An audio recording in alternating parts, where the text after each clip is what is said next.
ಶಾಟ ಆಕತ್ತೆ ನೋಡ್ತಿ ಅಂದ್ರು ಅನ್ಬನ್ನ ಹೇಳಕ್ ಬರ್ಬೋದು.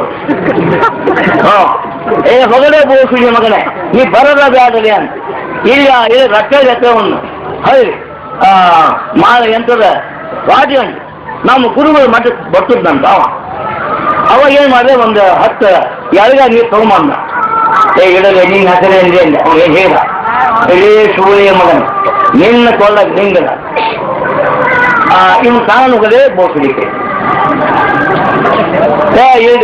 ನಿನ್ನ ಮಾತಾಡ್ಬೋದೇ ಅದರಲ್ಲಿ ಅವ್ರನ್ನ ಲಿಂಗ ಹಾಕಿದ್ ತಂದ ಈಗ ಯಾವ ಕಾರಣ ಪೂಜಾ ಸಮಯದಲ್ಲಿ ಪೂಜೆ ನೀರು ಕಾಣುವುದು ಮುಂದೆ ಮಾತಾಡ್ಬಾರ ಹರಿತೀನಿ ಅವಾಗ ಅವನು 15 ಕನ್ವರ್ಸಿದ ಅವಾಗ ಮತ್ತೊಂದು 5 ರೂಪಾಯಿ ಕೊಟ್ಟೆ. ನಾಳೆ ಹುಣ್ಣಿಗೆ ಬಂದು ಈಗ ಧರ್ಮದ ನೋಟಿಸರೇ ಪೂಜೆ ಮಗನೆ ಗುರುಗಳಿಗೆ ಕಾಣಿಕೆ ಕೊಡ್ಬೇಕು ಅಂತ ಧರ್ಮಶಾಸ್ತ್ರ ಇರುತ್ತೆ. ನಾವು ಕೊಡ್ತೇವೆ ನಿಮ್ಮ ಕಾಣಿಕೆ ನೀವು ತಗೊಳ್ರಿ ಬುದ್ಧಿ ನಾನಿಬ್ಬ ಸಾಯತ್ತೆ ಅಂತ ಲಿಂಗ ತೆಗೆದ. ಯಾಕಂದ್ರೆ ನೀವು ಪೂಜೆ ಮಾಡೋದು ಬೇಕಾಗಿಲ್ಲ. ಆ ವಸ್ತು ಪವಿತ್ರವಾದಷ್ಟು ನಿಮ್ಗೆ ಶರೀರ ತರೋದು ಹಾಕಿದ್ರು ಕೂಡ ಪವಿತ್ರನೇ ಅದೇ. ಹಾಗೆ ಅವ್ನು ಬಂದನೆಲ್ಲ ಇನ್ನು ನಾಳೆ ಗೊತ್ತಾಗಬೇಕಷ್ಟೇ. ಅಂದು ಬಹಳ ವಾಯ್ಟ್ ವಾಸ ಇದೆ. ಆ ವಾಯ್ಟ್ ವಾಸ ಇದೆ ಅಂತ ಬಿಟ್ಟರು ನಮ್ಗೆ ಕಂಟ್ರೋಲ್ ಐತೆ. ನಿಮ್ಮ ಮಠಕ್ಕೆ ಬರೋದು ಬಿಟ್ಟರು ಕಂಟ್ರೋಲ್. ಯಾಕಂತಂದ್ರೆ ಈ ಸ್ವರ್ಗಮೋಟ ಅಂತಕ್ಕಂಥದ್ದು ಯಾವುದೇ ನಾಶ ಆದ್ರೂ ಕೂಡ ರುದ್ರಗಳು ಹೇಳ್ತಾರೆ, ಶಾಸ್ತ್ರಗಳು ಹೇಳ್ತಾರೆ, ಹಿಂಗೆ ಹೇಳ್ತಾರೆ ಮಾರ್ಗ ಉದ್ದೇಶಕ್ಕಾಗಿ ತಪಸ್ಸು ಮಾಡಿ ಅಂತ ನಿಷ್ಠಾಭಕ್ತನಾಗಿರ್ತಕ್ಕಂಥ ಒಬ್ಬರು ಸಾಕೊಂಡು ಇನ್ನು ಕೆಲವು ಕಡೆ ಹೇಳ್ತೇನೆ. ಯಾಕಂತಂದ್ರೆ ಜೋಳ ಭತ್ತ ಸಣ್ಣಗಾರಿಗೆ ಮುಂದೆ ಹೋಗ್ತದೆ, ದೊಡ್ಡಗಾರಿಗೆ ಅಥವಾ ಮುಂದೆ ಹೋಗ್ತದೆ. ಶಿವಮುಕ್ತವಾಗಲಿಕ್ಕೆ ಯಾವ ಸಾಧನ ಯಾವ ನಿಷ್ಠೆ ಅದನ್ನು ಗ್ರಹಿಸ್ಬೇಕಂತಕ್ಕಂಥವ್ರು ಬಂದು ಒಬ್ಬರ ಬಂದು ಸಾಕು ನಮ್ಗೆ ಕಾಣ್ತು. ಈ ಜನ ನಮ್ಮ ಮದುವೆ ಹುಡುಗ ಒಂದು ಹಾಡು ಕಟ್ಟಿಯದ ಜನಗಳ ನಂಬಿ ಮಠ ಕಟ್ಟಿದ ಅಂತ ಅವ್ರು ಮತ್ತೆ ಹೇಳಿದರು. ಆ ಹಾಡ್ನಾಗ ಹೇಳ ಅದೇ ಒಂದಿಷ್ಟು ಕುಟ್ಕೊಂಡು ಕೇಳಿದೆ ಇಲ್ಲೇ ಇದನ್ನ ಹೇಳ್ಬೇಕಲ್ಲ ವಿಡಿಯೋ ಕ್ಯಾಸೆಟ್ನಾಗ ಅಂತ ಹೇಳೇನಿ. ಅದೇನೋ ಆಗತ್ತೆ ಗೊತ್ತಿಲ್ಲ. ಹಂಗ ನಾವು ನೀವಲ್ಲ ಜನ ಏನು ಇಲ್ಲ. ಕಾಶಿ ದೇವತರು ಬಂದಾಗ ಗದ್ದ ಅಂದ್ರೆ ಗದ್ದ ನೀವು ಬಂದಿರ್ಬೋದು ನೀವು ಎಲ್ಲರಿಗೆ. ಈಗೇನು ರಂಭಾಪುರಿಗೆ ಗದಸೂರು ಆಗ್ಯಾರ ಅವ್ರಿಗೆ ಭಾಷೆ ಮಾಡೋ ಹೊತ್ತಿನಾಗ ಬಹಳಷ್ಟು ನಾಲ್ಡಾಗ್ಬಿಟ್ಟು ಗುರುಗಳ ಸಾರಪದಲ್ಲಿ ನೀವು ಜಗದ್ಗುರುಗಳು ನಮಗೆ ಬೇಕಾಗಿಲ್ಲ. ಅದು ಒಬ್ಬ ಹೆಣ್ಣು ಲಗ್ನ ಆದ್ರೆ ಪುರುಷನ ಚಿಂತನೆ ಇಲ್ಲ, ಒಬ್ಬ ಗಂಡು ಸ್ತ್ರೀಯ ಲಗ್ನ ಆದ್ರೆ ಸ್ತ್ರೀಯ ಚಿಂತನೆ ಇಲ್ಲ. ನನಗೆ ಗುರುಗಳು ಬೇಕಾಗಿದ್ದಿಲ್ಲ, ನಿಮ್ಮೆಲ್ಲರಿಗೂ ಬೇಕಾಗಿತ್ತು. ಇದೇನು ಸೇರಿರಲಿಲ್ಲ.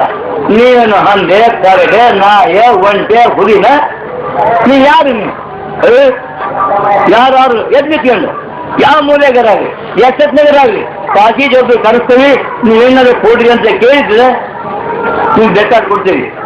ಇಲ್ಲಾಂದ್ರೆ ಇನ್ನೊಂದ್ಸರಿ ನೀವು ಗದ್ದ ಮಾಡಿ ನಿಮ್ಮ ವಾದ್ ಹೊರಗೆ ಹಾಕ್ಬಿಡ್ತಾರೆ.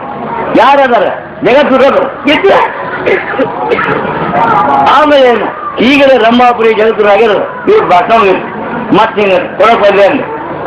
ಅವಾಗ ಪೂಜೆ ಮಾಡೋ ಸಮಯದೊಳಗೆ ಗುರು ಸಾನ್ನಿಧ್ಯದಲ್ಲಿ ಪೂಜಾ ಸಮಯದೊಳಗೆ ಒಬ್ಬ ಒಲೆಗಡಕನ ದುಷ್ಟ ಪ್ರಾಣಿಗಳ ಅಪವಿತ್ರ ಕಸ್ಮರಿಗೆ ಅಂತ ಐತಲ್ಲ ಆ ಅಪವಿತ್ರವಾಗಿರ್ತಕ್ಕಂಥ ವಸ್ತುಗಳ ನಾನೇನು ಅನ್ಬಾರ್ದು ಅಂತದೆ. ಆದರೆ ನಾವು ಗುರುಸನಿಗಳಿಗೆ ಕರಡಿ ನಾಯಿ ಹುಲಿ ಒಂಟಿ ಯಾಕೆ ಆ ಸರ್ಕಸ್ ಮಾಡೋನು ಹಾಕಿದ ಅನ್ನ ತಿಂದು ಅವನ ಆಜ್ಞೆ ಮೀರಿಗೆ ಅವು ಪಾಲನೆ ಮಾಡಿ ಶಾಂತಿಯನ್ನು ಸಾಯ್ತಿದ್ದಾರೆ. ಹೀಗೆ ಬಂದದ್ದು ಬಹಳ ಅಪರಾಧ. ಒಂದು ಉದಾಹರಣೆ ಅಂತ ಹೇಳಿದರು. ಮಗು ತಾಯಿಯ ಶುಶ್ರೂಷೆಯೊಳಗೆ ಅತ್ಯವಶ್ಯವಾಗಿದೆ ಕಾಲ ಹಾಕ್ಬೇಕು. ಜ್ವರ ಬಂದಾಗ ಡಾಕ್ಟರೇ ನಮ್ಮ ಹುಡುಗ ಯಾಕೆ ಜ್ವರ ಬಂದಾಗ ಇಲ್ಲಮ್ಮ ಈ ಗುಳಿಗೆನುಂಟು. ಜ್ವರ ಬಂದಾಗ ಸ್ವಾಭಾವಿಕವಾಗಿನ ಬಾಯಿ ಕೈ ಹಾಕ್ತಾರೆ. ಅವಾಗ ತಮ್ಮ ಏನ್ ತಿಂತೀಯೋ ಬಾಯಣ್ಣ ಒಂದು ಗುಳಿಗೆ ಇರ್ತಾರೆ. ಸ್ವಲ್ಪ 5 ನಿಮಿಷ ಮರಿ ಆದಾಗ ಮಗು ಎಲ್ಲ ಗುಳಿಗೆ ತಿರ್ಯ ಎಲ್ಲಮ್ಮ ಅದಾಗ ಬೀಜ ಉಗುವೆ ಥೂ ನೀನು ಓನ್ಸಲ್ಲಿ ನಿಮ್ ಬಾಯಾಗ ಮಣ್ಣು ಹಾಕಲಿ ಮಕ್ಕಳು ಬರಲಿ ತಾಯಿ ಎಂದು ಯಾವ ಕಾರಣ ಅಲ್ಲ. ಆ ಹುಡುಗನ ಬಾಯಿಗೆ ಮಣ್ಣು ಹಾಕ ಕಂಡೇನು ಇಲ್ಲ. ನಿನ್ ಮೌನ ಶಾಲೆಗಿದೆ ಅಂದ್ರೆ ನಾನು ಶಾಲೆ ನೀನು ಹುಟ್ಟಿದ ಅವನು ಶಾಲೆ ಅಂತ ಸಾಕು ಏನು ಇಲ್ಲ.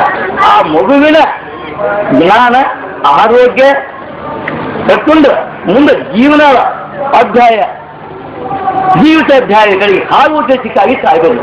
ಹಾಗೆ ನಿನಗೆ ಈ ರೀತಿಯಾಗಿ ದುಷ್ಪ್ರಮುಖರಾಗ ಅಂತಕ್ಕಂಥದ್ದು ಇದು ಅಪರಾಧವೇ. ಆಮೇಲೆ ಇದಕ್ಕೂ ಏನಾದರೂ ತಪ್ಪು ತಿಳ್ಕೊಂಡ್ರೆ ಸೇರಿಸಿ ಆಜ ಅಜ್ಮೀರ್ಗೆ ಅಂತ ಒಂದು ಹಿಂಗೆ ಕೊಟ್ಟರು. ಸೇರಿಸಿ ಯಾವುದೊಂದು ಕಡೆಗೆ ಹೋಗ್ತಿದ್ದಂತೆ, ಅಂದ್ರೆ ನಮ್ಮ ಮನೆ ಕಡೆ ಒಂದು ಪುಸ್ತಕ ಬರುತ್ತೆ ಹೇಳಿದಾಗ ಆ ಪುಸ್ತಕ ಸೇರಿಸಿ ಮನೆಯವ್ರು ಏನು ಇರ್ತಲ್ಲ ಸಾಪ್ ಸಾಪ್ ನಹಿ ನಿಕ್ಲೇಶ ಅಂತ ಸರಿಯಾಗಿ ಬರುತ್ತದಂತ.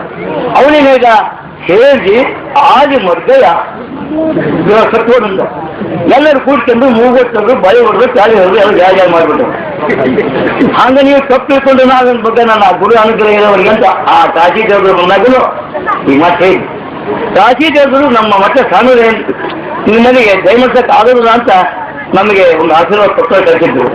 ಎದೆ ಅವನ ತಾಯಿನ ಹಾಡ ನಮ್ಮ ಕೆಲವು ಗೌಡ್ರಿಗೆ ಹೇಳಿದ್ದಾನೆ. ಎದೆ ಅವನ ತಾಯಿನ ಹಾಡ ಅನ್ನ ಮಾಡಿ ಕಟ್ಬಿಡ್ರಿ ಯಾವನಿಗೆ ಅನ್ನೋದಲ್ಲ ಅಂದಂಗಿಲ್ಲ. ಪೂರ ಮುನಿದರೇನು ರಾಜ ಮುನಿದರೇನು ಪೂರ ಸಂಗಮ ಅವ್ನು ಮುಂದೆಬಾರ್ದು. ಅವನೊಬ್ಬನು ಹೇಳ 8 ವರ್ಷದ ಮನುಷ್ಯ ನಿಮ್ಮದಿಗೆಲ್ಲ ಕುತ್ಕೊಂಡಿದ್ದಾರೆ, ಯಾರಿಗೆ ಅಂದ ಅವಶ್ಯಕತೆ ಇಲ್ಲ.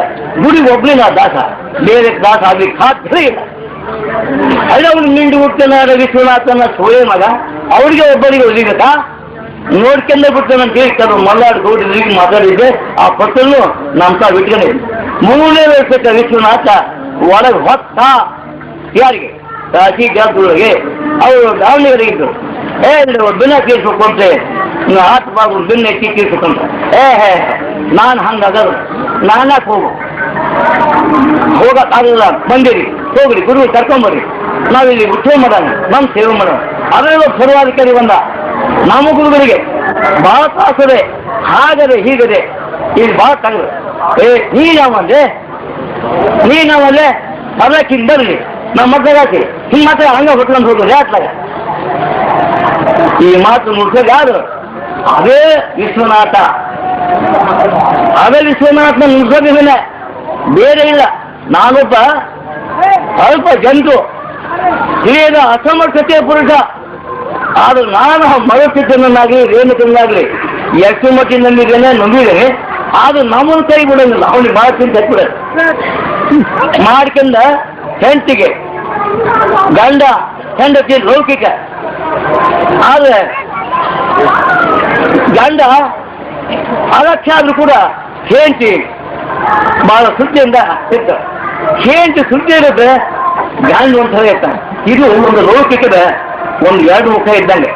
ಹೀಗೆ ಏನಾದರೂ ಕೂಡ ಭಗವಂತನ ನಾಮದೊಳಗ ಅತಿ ಮಹಾ ಅನ್ನೋ ಶಬ್ದವನ್ನೇ ನೀವೀಗಾಗ್ಲೇ ಒಂದು ಮೂಲಿನ ಗತಿಯನ್ನು ಮೋಸ ಅಲ್ಲ, ವಂಚನೆ ಅಲ್ಲ, ಒಂದು ಯಕ್ಷಿಗೆ ವಶೆ ಅಲ್ಲ.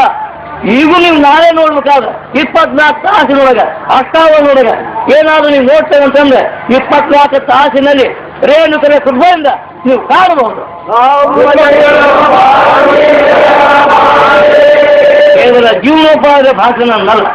ನೀವೆಲ್ಲರಿಗೂ ಈಗ ಹೆಂಗೆ ಸೇರಿರಿ, ಶಾಂತಿಯಿಂದ ಹೆಂಗೆ ಕುಂತೀರಿ, ನಾಳೆ ಪ್ರಸಾದ ವಿನಿಯೋಗಾಗಲಿ ಈಗಾಗಲಿ ಶಾಂತಿಯಿಂದ ಒಟ್ಟಿಂದ ನೀವು ನಡೆಸಿದ್ದಾರೆ ನನ್ನ ಜೀವನ ಸಾರ್ಥಕತೆ ಆಗ್ತದೆ ಅಂತ ನಾನು ಆ ರೇಣುಕೃಷ್ಣ ಪ್ರಾರ್ಥನೆ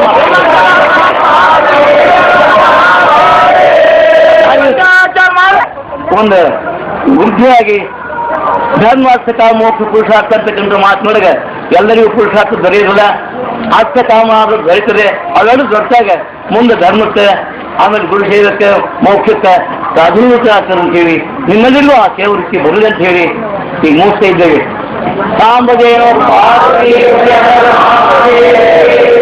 ಅಲ್ಲಿಲ್ಲ ಏನಾದರೂ ಆಗ್ಬೋದು. ಹಾಗೇನು ತಪ್ಪು ತಿಳ್ಕೊಳ್ಳುವ ಅವಶ್ಯಕತೆ ಇಲ್ಲ. ಒಟ್ಟು ಒಳ್ಳೆಯದನ್ನು ತಿಳ್ಕೊಳ್ಳಿ. ತಪ್ಪು ತಿಳ್ಕೊಂಡ್ರೆ ಹಂಗೇನು ಬದ್ಧ ಕನ್ನಡ ಏನು ಕನ್ನಡ ಕಾಂಬಜೆ